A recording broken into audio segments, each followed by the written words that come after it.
là avec nous avoir rejoint dans cette journée d'études qui s'appelle donc Enseignement supérieur et accessibilité numérique. Comment concevoir des enseignements pour tous? Alors le projet de cette journée, il a émergé il y a à peu près 3 ans. On m'a confié la référence sur l'accessibilité numérique. J'ai commencé à étudier en fait l'accessibilité numérique. Je me suis formé en passant certains MOOC, en regardant certaines vidéos et en cherchant aussi ce qui s'était déjà fait dans l'enseignement supérieur.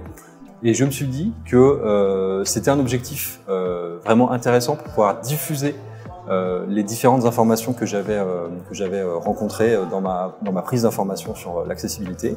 Alors je raisonnais à l'échelle de l'université uniquement. Finalement, cette journée, c'est devenu un événement interuniversitaire. Il y a une petite dizaine d'universités qui ont participé aujourd'hui, soit dans les participants, soit dans les interventions. On a pu se rendre compte en fait qu'on était un groupe d'intérêt commun pour l'accessibilité numérique. Oui, alors c'est vrai que l'accessibilité à l'université c'est très important parce que vraiment avec notre projet, avec le projet PARM, on veut vraiment ne laisser aucun étudiant de côté. Et c'est vrai qu'à l'université, on a des étudiants qui sont en situation de handicap, qui peuvent présenter certaines difficultés et penser à eux, être inclusif, ne pas les laisser de côté, c'est vraiment très important.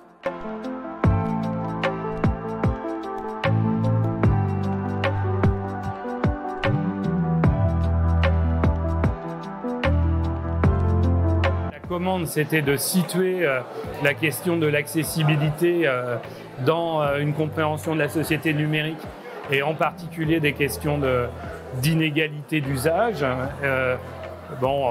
Vu tous les retours que j'ai eus, vu les questions qui ont été posées, je pense que l'intervention a été apportée. Voilà. Et ça permet de sortir de l'entre-soi universitaire et puis de se rappeler qu'il y a un monde humain et numérique autour et que nos étudiants, ils ont aussi des familles, ils habitent dans des territoires, ils ont des pratiques numériques qui ne sont pas uniquement scolaires ou universitaires. Et j'ai eu l'impression que ça marchait bien. Ouais.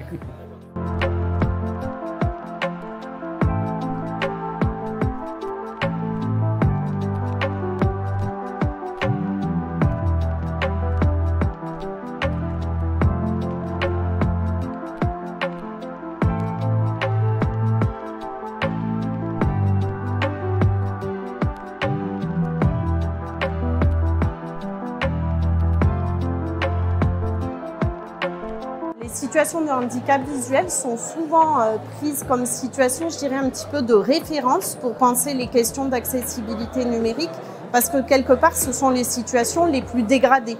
Alors que le monde tel qu'il se présente à nous est beaucoup visuel, l'information est énormément visuelle, évidemment, ça va créer des barrières d'accès extrêmement importantes pour ces personnes.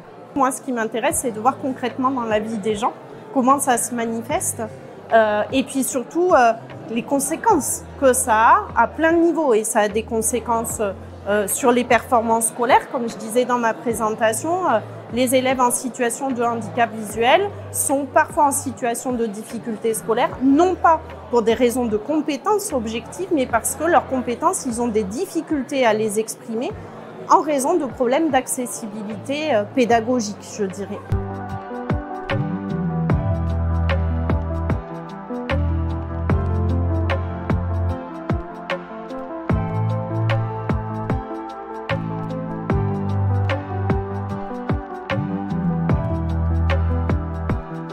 L'intervention en fait portait sur l'adaptation des ressources pour des étudiants autistes, donc des ressources existantes et en termes à la fois d'un point de vue pédagogique et d'un point de vue… Des développements, donc des différents outils qui ont été améliorés ou créés pour réussir à améliorer l'accessibilité.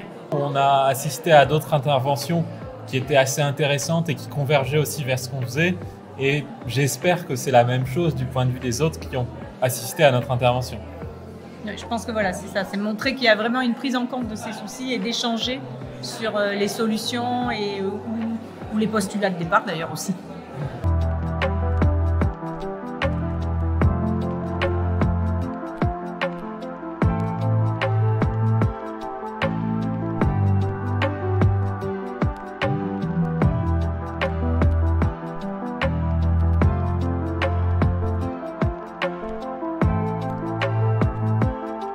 l'impression que ça s'est plutôt bien passé, d'autant que j'avais pris le parti d'aller chercher un petit peu les gens dans des choses qui ne sont pas réelles, c'est-à-dire des plus-values avérées, mais en fait qui ne le sont pas lorsqu'on pousse un petit peu les recherches. Donc j'ai trouvé mes collègues et l'auditoire très réceptifs et donc bien dans l'idée que l'accessibilité, ça se travaille, on revient sans cesse sur les choses. Le maître mot, en fait, c'est de tester, comme on l'a dit au tout début, de tester auprès des utilisateurs, parce qu'il n'y a qu'eux qui ont la vérité, en fait.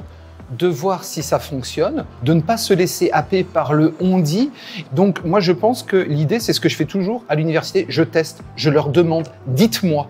Moi, je ne peux pas le savoir. Et on en revient au travail finalement d'enseignants, de chercheurs, c'est d'expérimenter et d'essayer d'en tirer quelques conclusions.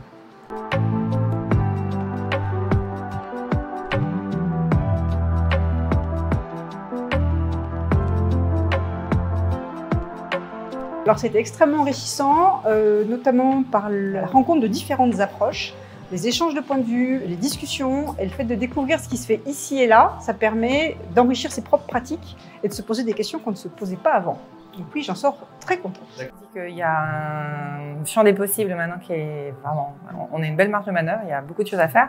On se dit aussi que c'est à tous les niveaux, parce qu'on parlait beaucoup d'accessibilité et donc, par exemple, d'accompagner nos étudiants, on dit qu'il va falloir aussi accompagner nos collègues, les enseignants, pour qu'on soit tous un peu capables de s'approprier ces questions-là et donc de voir ce qu'on peut faire, chacun à son petit niveau. C'était intéressant, c'était très riche en échanges. Ce qui est rassurant, c'est de voir qu'on est quand même tous un peu dans le même sens. Donc on sent qu'on touche du doigt un sujet qui est assez passionnant aujourd'hui et qui est au cœur de notre métier. Je sors aussi confortée dans l'idée qu'on avait au départ, qu'il est très important de co-construire avec l'utilisateur.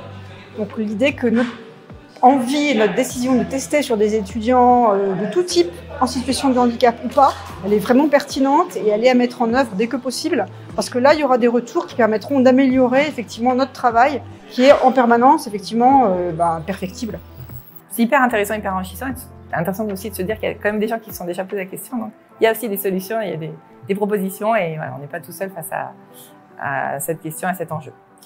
Et en plus, notre plaquette, notre production, elle regroupe un peu tout ce qui a été dit dans la journée. Donc voilà, encore une fois, nous, tout au long de la journée, on a été rassurés en se disant « Ah, en fait, on ne dit pas que des bêtises ». Donc non, c'était bien, c'était vraiment bien. C'est une superbe journée.